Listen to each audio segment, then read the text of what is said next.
técnico, damos comienzo a la charla. Dale. Bueno, vamos a hablar hoy, buen día, perdón por todos los inconvenientes técnicos.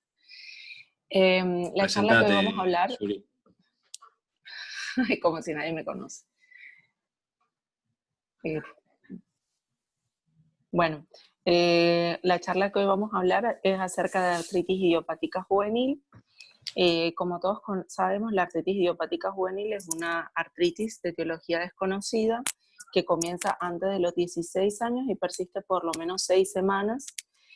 Otras condiciones conocidas están excluidas y lo importante de esta entidad es que no se trata de una entidad única, sino que constituye un grupo heterogéneo de trastornos inflamatorios. Siguiente. Bueno, dentro de las formas de comienzo de la artritis idiopática juvenil, tenemos una de las clasificaciones del tipo que es la de Hilar del 95, que estas hablan de una forma de comienzo, como anteriormente les había dicho, esto a diferencia de las artritis reumatoideas en el adulto, en los chicos se presenta de múltiples formas. Una de las formas más comunes, por así decirlo, es la de tipo sistémico, que se presentan en niños menores de 6 años.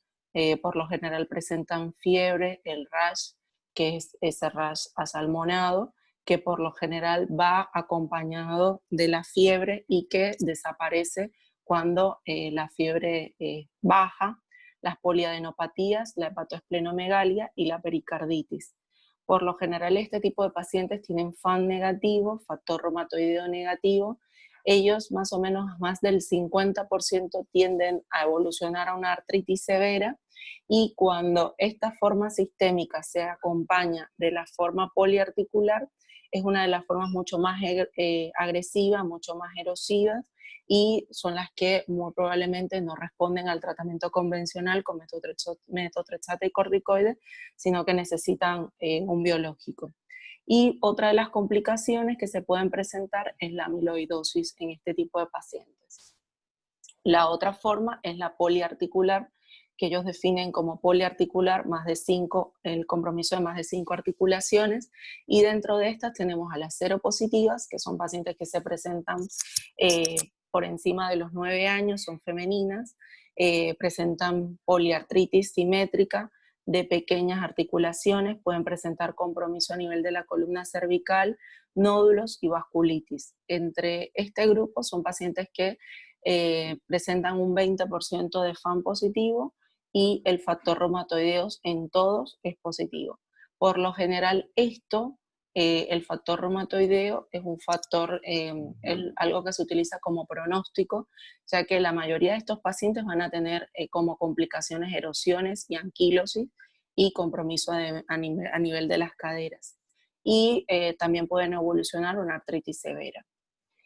Dentro de esto también están las seronegativas, que si bien no tiene un grupo etario en el que pueda aparecer, es una poliartritis similar, dicen que a la anterior, pero en realidad esta se diferencia porque la poliartritis puede ser simétrica o asimétrica, y por lo general tiene FAN negativo y factor reumatoideo negativo. Esta es una de las clasificaciones que está en revisión y que por ahí se va a sacar, porque esta artritis puede similar a una artritis psoriática y pueden incluir pacientes de este tipo, pero es una forma muy indeterminadas o muy poco inespecíficas. La evolución es favorable y tiene muy pocas complicaciones. Y las otras formas son las oligoarticulares, que ellos describen como oligoarticulares cuando son menos de 4, igual o menos de 4 articulaciones. Por lo general se da en pacientes de sexo femenino, de 5 años, y esto se caracteriza porque es una monoartritis, por lo general de rodilla. Esto es importante porque la monoartritis acá es la monoartritis de rodilla. Hay que evaluarla y evaluar siempre la contralateral. porque estas pacientes, como llegan a generar un proceso crónico, generan una alteración del crecimiento, sobre todo del cartílago de crecimiento, y vamos a ver que la afectación, o sea, la rodilla que está afectada va a presentar estos cambios si se compara contra la otra que pues es la que no tiene ninguna alteración. Por lo general en estos pacientes, como es una monoartritis, si sospechamos que puede tener algún proceso infeccioso, si viene acompañado de fiebre, de mal estado general, hay que punzarle la articulación. Pero con los niños siempre hay que ser un poco, o sea, hay que esperar, o sea, hay que mirar bien si en realidad puede tratarse de una artritis séptica o simplemente de este cuadro. Y otra de las complicaciones que en los pacientes que tienen oligoartritis o sea, hay que siempre evaluar o siempre buscar es la uveitis crónica, sobre todo en aquellos pacientes que tengan una forma oligoarticular y que tengan FAM positivo. Eso es importante. Acá en estos pacientes el 60% tienen FAM positivo. Pasamos a la siguiente. Y otra de las formas que también puede presentar uveitis crónicas es las formas oligoarticulares extendidas, que estas acumulan primero empiezan como una forma oligoarticular, pero con el tiempo van agregando otras articulaciones. Estas presentan una oligoartritis asimétrica, el FAM puede o no puede estar presente, el factor reumatoideo va a ser negativo, y esto también van a presentar trastornos del crecimiento, como les había mencionado anteriormente. En estos niños es importante lo que les decía, lo del trastorno de crecimiento, sobre todo en la articulación que esté afectada, porque si es una rodilla y tienen una rodilla mucho más grande que la otra, esto obviamente el paciente va a flexionar en algún momento la que está más larga que la otra y va a generar que el peso del cuerpo lo va a llevar mucho más sobre la columna y puede generar más escoliosis sobre estos pacientes. Y otra de las complicaciones, como les decía anteriormente, es la uveitis que pueden presentar, sobre todo uveitis crónica, que es lo importante. Otra de las cosas, otra de las formas en las que se puede presentar es artritis relacionada con entesitis, que este tipo de artritis se da sobre todo en pacientes adolescentes o preadolescentes mayores de 9 años. Pueden presentar oligoartritis de miembros inferiores, pero tienen obviamente FAM negativo, factor reumatoideo negativo, y con el paso ellos pueden ir presentando compromiso de la sacroiliaca, pueden tener HLA-B27 positivo y pueden considerarse como una de las formas de espóndilo artritis juvenil, porque también pueden tener la espondilitis y uveitis aguda. Estos pacientes se diferencian del anterior porque presentan, como todos lo sabemos, uveitis aguda y no crónica.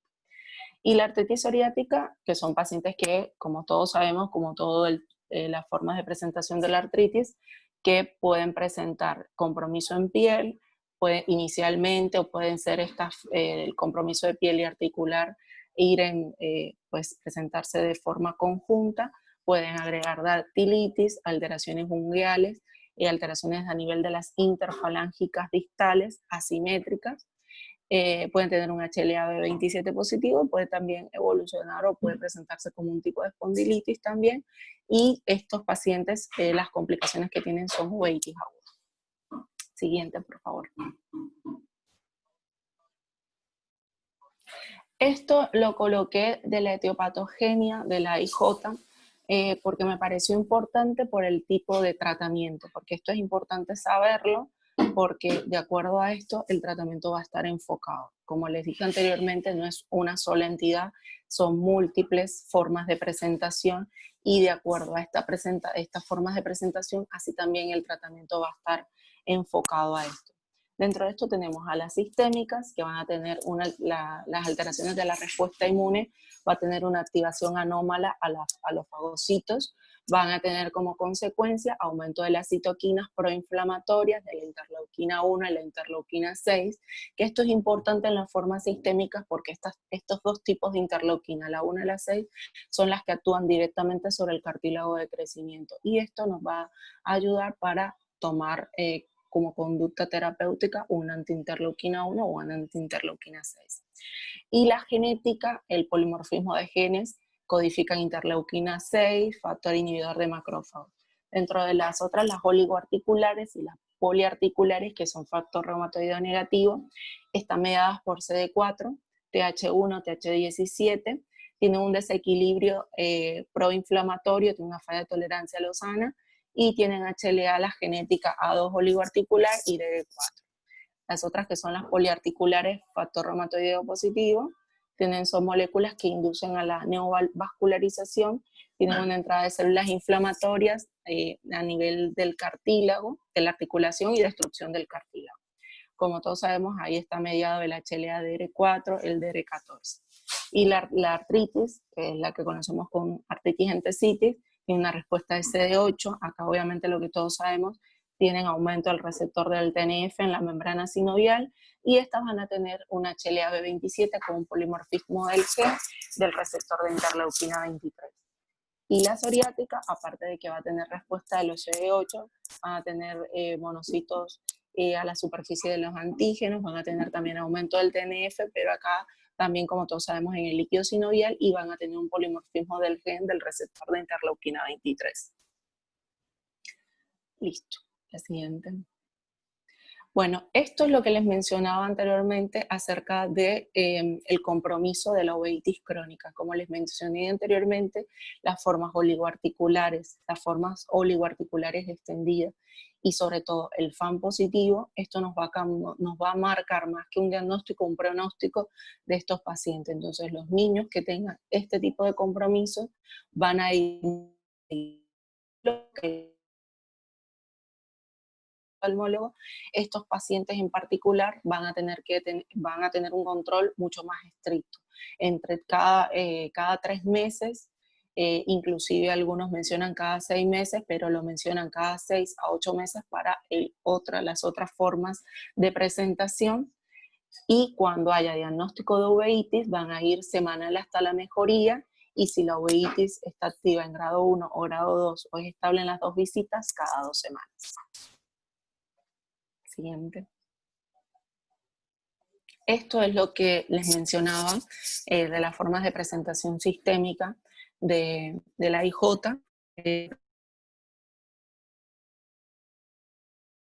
No pruriginoso, que son lesiones que son transitorias, lo que les mencionaba, que aparecen con la fiebre, desaparecen cuando ya no hay fiebre, y aparecen en el tronco y las extremidades. Siguiente.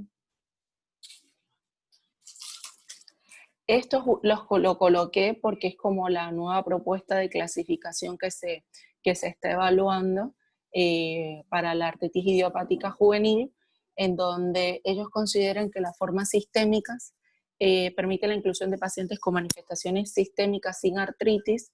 Es una forma símil del estilo del adulto. Esto ellos lo consideran en el caso de que el niño vaya a hacer la transición obviamente a clínica. Entonces, como para tanto seguir una artritis idiopática juvenil, que es lo que nosotros menos vemos, porque obviamente lo ve el pediatra, nos va a ayudar como a saber encasillar, y según esta propuesta, cada uno de los pacientes que vamos a ver que estuvieron en pediatría. Las otras formas, que son la artritis positiva, que es una forma igual, obviamente, a la artritis reumatoidea. Acá lo único que agregaron fue la anti-CCP. Estas son unas formas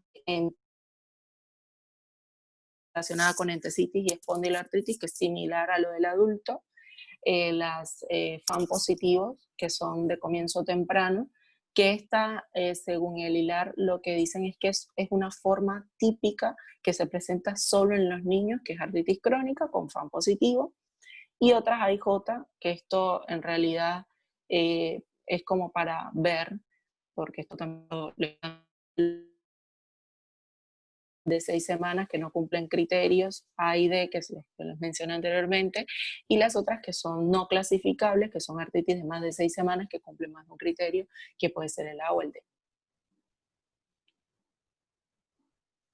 En cuanto al laboratorio, en las AIJ, el laboratorio, como todos lo sabemos, no es diagnóstico, evalúa signos de actividad, como es pedir una eritro, una PCR, evalúa los factores de riesgo, los que mencioné anteriormente, como el FAN, el factor reumatoideo. Ya sabemos que cuando existe una forma poliarticular con factor reumatoideo positivo, esa forma es la que más erosiona, es la que más genera anquilosis, al igual que lo del FAN positivo que les mencioné.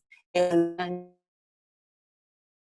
de un hemograma vemos si hay citopenias o si hay algún otro compromiso, orienta la elección de un agente terapéutico y el monitoreo de la toxicidad terapéutica lo vamos a ver por medio del laboratorio porque así nos va a indicar si tenemos que cambiar el tratamiento inmunosupresor que está recibiendo nuestro paciente.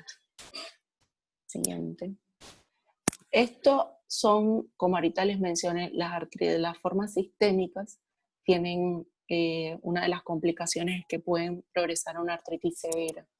Entonces siempre cuando tenemos un paciente con una forma sistémica, siempre debemos evaluar que el paciente si presenta plaquetas mayores a 600.000, si tiene síntomas sistémicos persistentes, si tiene leucocitos mayores a 2.000, una artritis, este paciente puede llegar a tener una artritis severa y esto nos obliga a evaluar el tratamiento que está recibiendo en ese momento el paciente y a cambiarlo. Es como para aumentar un poco más lo que es la ventana terapéutica y el cambio para así evitar la progresión de la enfermedad. Otra de las cosas que esto sí es lo más severo, que se puede presentar lo más grave, es síndrome de estos pacientes, que como todos sabemos es una de las complicaciones, se debe a una producción masiva de todas las citoquinas y toda la respuesta inflamatoria que se presenta por toda la activación de las células T, de macrófagos. Se va a presentar como un cuadro agudo, con fiebre persistente, un eritro que puede ser normal o disminuir, va a tener síntomas neurológicos, va a tener una alteración hepática y con menor frecuencia puede tener un compromiso renal o cardiológico. Lo que vamos a ver es pancitopenia, va a tener caída de las 3 series, va a tener elevación de la hepática, la ferritina, dímero D, alteración de la coagulación, disminución de los factores de coagulación y lo que les mencioné de la caída del eritro.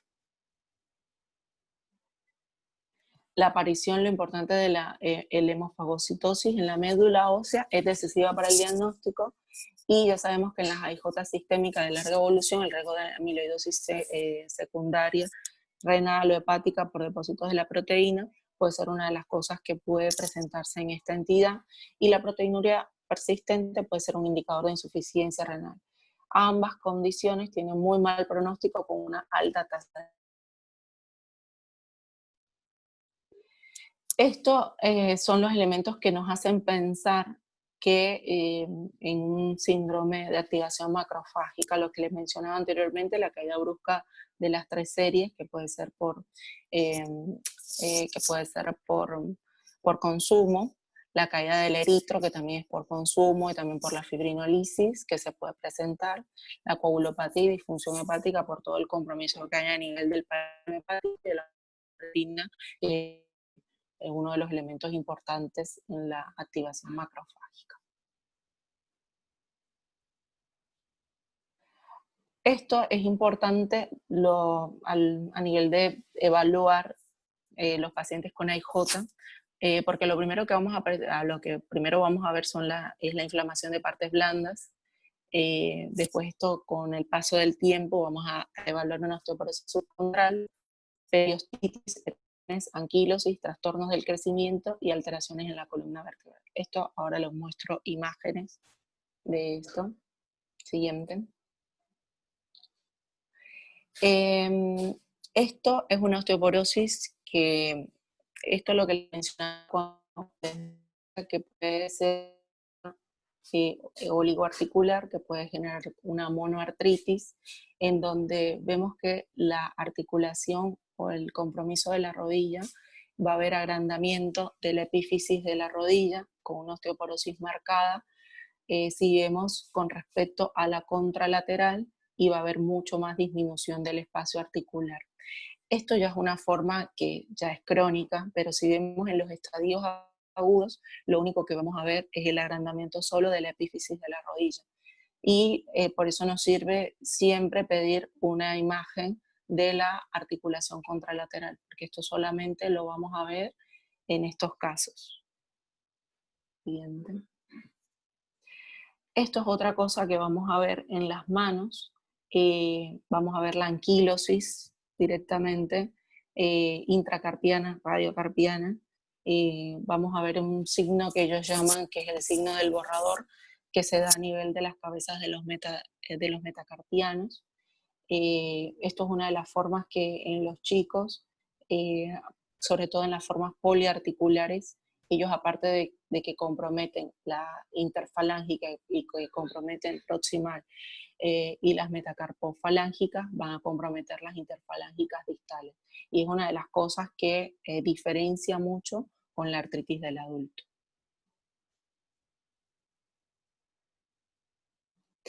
Esto también es importante porque los chicos siempre tienen un compromiso de la columna, sobre todo de la columna cervical.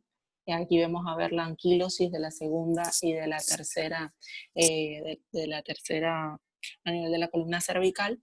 Y vemos el resto de las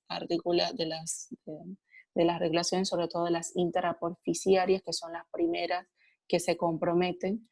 Esto puede llevar a una subluxación atlantozoidea y esto lo que puede generar en los chicos es una muerte súbita, porque por lo general el chico toma lo que es la deformidad en flexión, pierde la capacidad de la mirada horizontal y esto hay que detectarlo precozmente, porque si bien esto va a seguir progresando, lo que hay que tener es que si va a pasar que nunca el chico pueda perder esa mirada horizontal. Y con lo que se utiliza son cuellos de goma o cuellos que son blandos a nivel de la articulación para que si ya esto sigue progresando, el chico no pierda esa mirada horizontal. Siguiente. Y esto lo coloqué también porque acá lo que vamos a ver es que la micronatio que se da en una chica de 11 años, cuya polartritis empezó más o menos a los 18 meses de edad, no hay restricción de los movimientos de la articulación temporomandibular, y no existe extensión, no existe rotación, no existe tampoco inclinación lateral de la columna cervical, y la flexión va a estar limitada a 10 grados. Entonces esto es importante porque esto es lo que se debe evitar. Otra de las cosas que se utilizan para las escalas, para la evaluación en los pacientes de pediatría, es la escala análoga visual, que nosotros la conocemos. La única diferencia es que obviamente ellos utilizan caritas para los chicos que o sea, no saben obviamente los números o no los entienden todavía, entonces se utilizan las caritas. Pero por lo general es lo mismo que en el adulto, va de 0 a 10. Va a ser una escala que va a evaluar tanto el chico o en ayuda de los padres o nosotros los médicos, y nos va a servir en las próximas consultas como para determinar si hubo un cambio o no en el estado del chico y así poder determinar si podemos cambiar algún tratamiento en compañía de otras evaluaciones que se le hace. Siguiente. Este es el SHAQ, es uno de los cuestionarios que se utiliza en pediatría, que es poco objetivo para evaluar la discapacidad. Va de 0 a 2, como todos sabemos es lo mismo, casi es lo mismo que en el adulto, tiene 8 ítems y en cada uno de los ítems se marca y obviamente se escoge el peor, se hace la sumatoria de todo y se divide entre 8 y va de 0 a 2. 0 es normal y 2 es que está discapacitado. Y se hace en compañía del CAFUM, que el CAFUM es el siguiente, es la capacidad funcional que tiene el chico, y esto es una escala mucho más objetiva. Acá se evalúa y se puede determinar si el chico puede hacer bien las cosas o no. El tema es que con el HAQ es poco objetivo porque como depende de cómo estuvo el chico en las últimas 2 semanas y por ahí juega mucho el estado anímico que tiene si está deprimido o no, pero con una prueba complementaria mucho más objetiva se puede determinar esto. 2 es si lo hace bien y 0 no lo puede hacer. y otro que es el HADAS, que evalúa la actividad de la enfermedad, utiliza más o menos los mismos índices, los mismos criterios que el DAS-28, evalúa la actividad global del paciente, que están inflamadas, dolorosas y el eritro, evalúa solo eritro. Menor de 3,8 para baja actividad y mayor de 3,8 que tiene una alta actividad. Cuando hablamos de mejoría, ellos lo definen como una mejoría mínima de un 30%, es decir, más de mejoría sobre el de las variables, con no más de una de las restantes con empeoramiento del 30%. Eso es lo que ellos hablan de mejoría de las A30. Criterios preliminares para enfermedad activa. Activo cuando no hay ninguna articulación con artritis severa, cuando no presentan ningún síntoma sistémico, cuando tienen un eritro normal y cuando tienen una evaluación de la actividad por el médico que dice que no hay actividad de la enfermedad. Y en cuanto al tratamiento, lo importante es educar al paciente, obviamente AINES, en el caso de que tengan dolor. El tema de acá del dolor, que no sé si lo dije, es que este tipo de pacientes, esta artritis no es tan dolorosa, el paciente ya como que lo incluye en sí y no genera tanto dolor o no lo manifiesta el niño, así como la artritis reumatoidea. La terapia física, obviamente en estos pacientes, el primer tratamiento es DMARS, tipo metotrexate, corticoides, y los biológicos, en el caso de los anti-TNF para las formas poliarticulares que son erosivas, y en el caso de que haya una forma sistémica, por lo que les mencionaba anteriormente de la interleuquina 1 y la interleuquina 6, porque actúan sobre el crecimiento del cartílago, se utiliza inicialmente el tocilizumab y también se puede utilizar el canakinumab en estos chicos. Ahí está la dosis del tocilizumab. Y para el caso de las uveitis crónicas o para los compromisos de uveitis se puede utilizar tipo etanercept, infliximab o adalimumab. Así que bueno, eso es todo.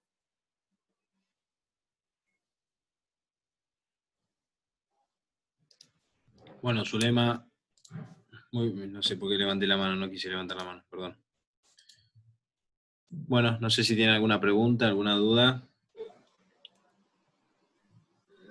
Natalia levantó la mano. No. Nati, no levantaste porque apareciste en primera plana. Yo dije, va a preguntar algo. Sí, sí, Ay, sí. No sé ni cómo se levanta. ¿Así? No, con esto se aplaude. No, esa es levantar la mano. Ese es levantar la mano. Bueno, pregunta tranquila. No, una consulta, más allá de que esto es un tema que no. Sí. ¿Etanercept dijiste para uveitis? Sobre todo para, ellos lo mencionan ahí como para los pacientes que tienen compromiso articular y que puedan llegar a tener algún tipo de uveitis. Lo mencionaban ahí. En realidad, el de los anti-TNF, el etanercept no sea para uveitis. Sí, pero... Sí. Sí, eso me pareció raro, por eso tenía un cuadrito que lo había encontrado, pero bueno, no lo pude colocar. Eso. Sí, eso lo decía, lo encontré igual en una guía como de pediatría. ¿Viste? Yo sé que nosotros no lo utilizamos y lo iba a aclarar, pero tenía el cuadrito que lo iba a colocar por eso. Sí, porque no tiene efecto en lo que hizo uveitis, el etanercept. Sí, pero viste como los pediatras.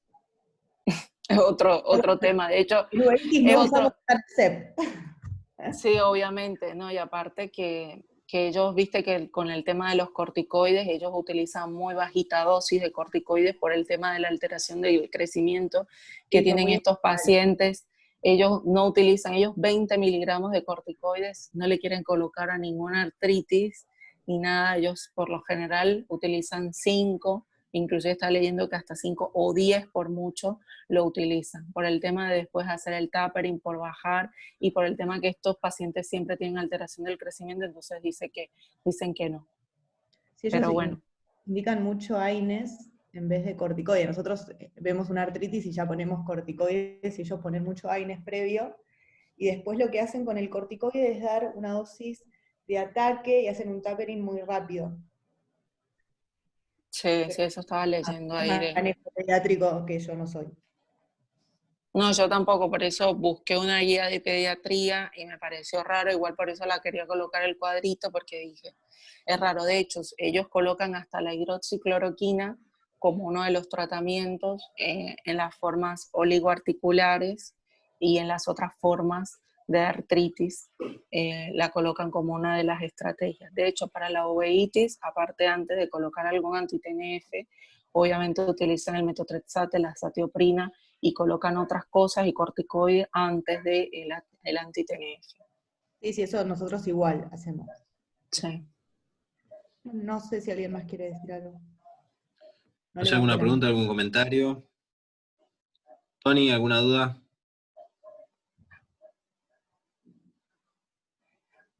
Antonio. Bueno, fue al baño. No, ninguna. Tonito. Bueno. Bueno, Eve, ¿alguna pregunta? Sí, el adalimumab, ahí colocó Diego, que no, Vanessa, que el adalimumab. Eso, sí, yo el adalimumab lo mencioné también. Vanesitas. Bueno, si no hay nada más, cerramos acá y nos vemos en la próxima. Yo iba a decir algo así como a manera rápida. El gato, sí. No, para los chicos, ahora para el examen, recuerden, lo primero que les van a preguntar es, o sea, cuáles son las AIJ que se relacionan con mayor riesgo de uveitis. Por eso es importante lo que estaba diciendo Zuli de la uveitis, porque en realidad nosotros no vemos pacientes pediátricos, pero en algún momento en el examen sí nos van a preguntar, y creo que eso es como lo más importante. O sea, cuáles son las formas que más se asocian con uveitis. Te van a preguntar el rango etario, que es lo típico de las preguntas del examen. Y bueno, más que todo eso, y bueno, y felicitaciones, Zuli. Gracias. Bueno, ¿por la clase o por algo que no sabíamos, Zulema? Ay, por favor, tú siempre pensando en cosas que no son. Mira, sin bueno, esta gente, cuarentena. Nos vemos después. No, Dios me libre.